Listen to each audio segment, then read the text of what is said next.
All right, time's now 5:15. Let's get back over to Peyton. They are certainly getting a workout, aren't they? Yeah, we've got plenty of heat for you. We'll start with something that's not the heat you may notice on your morning drive as you get out the door early on our August the 1st. This is our first of two super moons this month. We have blue moon coming, a blue moon later on this month, which is just two full moons in a single month here. So our first one's today. You'll check it out for the next about 45 minutes or so.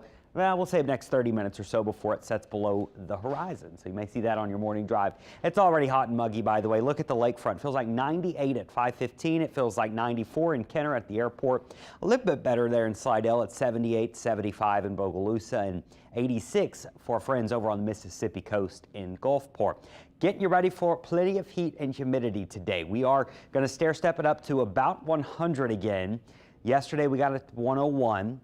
And unfortunately, this is still just really the beginning of our extended heat wave. Rain chances today, I only have them at 20%, so I wouldn't bet on seeing a storm, but it's a possibility. And any of these storms that do pop up, tapping into this intense heat, they can produce some strong wind gusts, also some lightning and thunder too. So there's your 20%. Find your city. That's what I think you'll get up to today.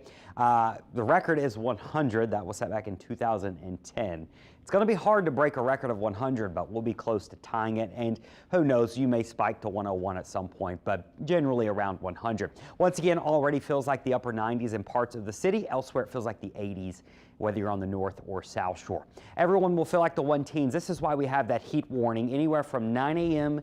through even 7 p.m. tonight. It will feel over 100, the hottest part of the day, anywhere from 2 to 3 to 4 o'clock. As our high temperature soars to 100, our heat index will climb to the 1 teens. So limit time outdoors during that time frame if you can. I know some of you have to work out in it, but just be extra careful. And as we always like to say, listen to your body. If you start to feel like you're getting that heat stress, shut it down. Remember, it can happen very, very quickly. We'll stay near 100 all the way through the weekend here, and then some slight relief, and I say relief, instead of the upper 90s and low 100s, we'll go into the mid 90s by, I think, next week. So a bit more seasonal.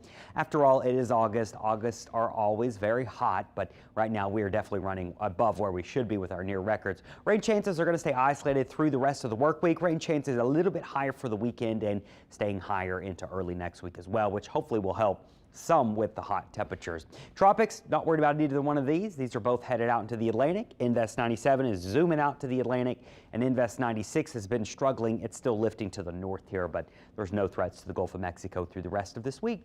We just need you to be careful in this heat. Truly, remember, heat is the #1 killer. That's often overlooked. It's not as dramatic as tornadoes and hurricanes, but it kills way more people than all of that. So use caution if you have to be outside in this. Of course, check in on the vulnerable, check in on the elderly, check in on those that you know their AC isn't working well, because with it's not cooling off much at night, that compounds the problem. But temperature staying near 100, rain chances staying at about 20 to 30%.